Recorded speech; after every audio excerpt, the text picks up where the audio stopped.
Hello students, आज हम पढ़ेंगे 11th क्लास की इंग्लिश की बुक हॉर्नबिल की poem a photograph by Shirley टॉलसन।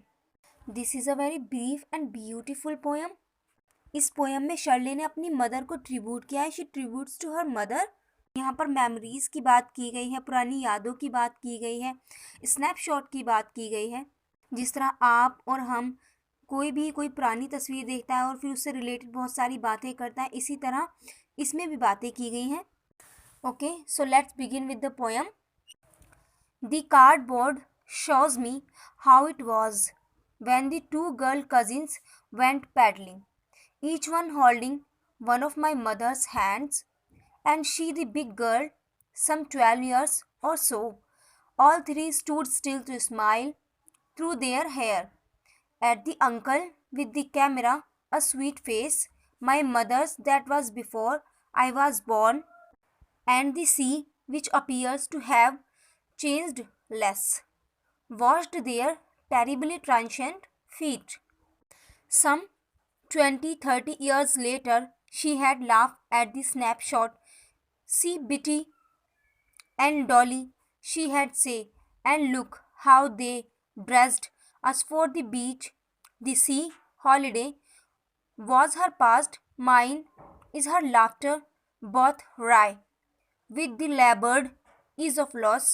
Now she has been dead nearly as many years as that girl lived, and of this circumstance there is nothing to say at all.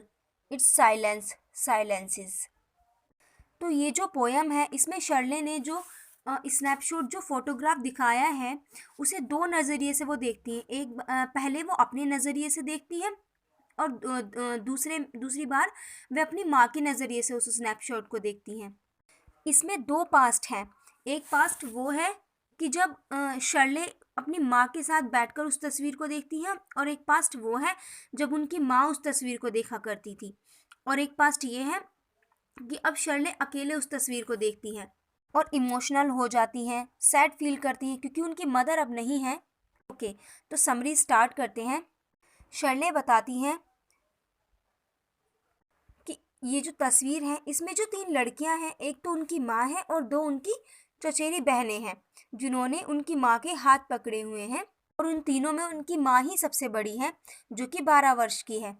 और वे लोग बीच पर मस्ती कर रहे हैं, पैरों को छपछपा रहे हैं, पानी में घूम रहे हैं, मज़ा कर रहे हैं। और उन तीनों के बाल बिखरे हुए हैं और क्योंकि जो मौसम है वो बहुत वाइंडी है, हवा बहुत तेज़ चल रही है, तो उनके बाल जो खुले हुए हैं, बिखरे हुए हैं, वो उनके मुंह पर आते हैं बार बार और वो उन्हें खुश होकर हटाती हैं और अपनी तस्वीर कराने में मस्त रहती हैं। और बैक कैमरा उनके चाचा हैं, तो वो चाचा की तरफ देखकर हंस रही हैं और मुस्कुरा कर अपनी तस्वीरें करवा रही हैं। इन तीनों में जो शर्ले की माँ है, शर्ले कहती हैं कि उनकी माँ का जो फेस है वो बहुत ही स्वीट है, बहुत आकर्षक है, ब्यूटीफुल है, अट्रैक्टिव है। शर्ले बताती हैं कि उस समय वह पैदा नहीं हुई थी क्योंकि वो तो तस्वीर देख रही हैं और वह तस्वीर देखकर ही सारी यादें ताज़ा कर रही हैं और आप सबको उसके बारे में बता रही हैं। अब आता है दूसरा नज़रिया, जिसमें शर्ले अपनी माँ की नज़रों से उस स्नैपशॉट को देख रही हैं कि किस तरह उनकी माँ उस फोटोग्राफ को देखा करती थी। उनकी माँ फोटोग्राफ को देखती है, 20-30 सालों के बाद देखती है और देखकर हंसती है। और बेटी और डॉली जो उनकी कज़न्स हैं, कहती है कि हम तीनों ने किस तरह के उस समय में किस तरह के कपड़े पहनकर बीच पर मज़े किए थे, और वह ये सब कुछ याद करके हंस रही होती है और अपनी बिताई गई छुट्टियों की मस्तियों को याद करती हैं और हंसती हैं। फिर अचानक ही शर्ले एकदम इमोशनल हो जाती हैं। उन्हें याद आ जाता है कि उनकी माँ अब नहीं है, क्योंकि पहले तो अपनी माँ के साथ बैठकर ही उस तस्वीर को देखा करती थी। अब वो अपनी माँ की तरह, जिस तरह उनकी माँ तस्वीर को देखती थी, उसी तरह वह उस तस्वीर को देख रही हैं, लेकिन वो इमोशनल है, सैड है क्योंकि उनकी माँ अब जीवित नहीं है। तो ये थी अ फोटोग्राफ पोएम की समरी। आई होप आपको समझ में आई होगी। इस पोएम में एक ही चीज़ को दो बार दिखाया गया है। एक पास्ट अलग तरह से दिखाया गया है, दूसरा पास्ट अलग तरह से दिखाया गया है। एक फ़ोटो जब उनकी माँ देखा करती थी, एक बार जब वो खुद देख रही हैं, तो दोनों नज़रिए से इस पोएम को डिस्क्राइब किया गया है। ओके, आई होप आपको समरी अच्छे से समझ में आई होगी। So don't forget to like, share, comment and subscribe to my channel. Thank you.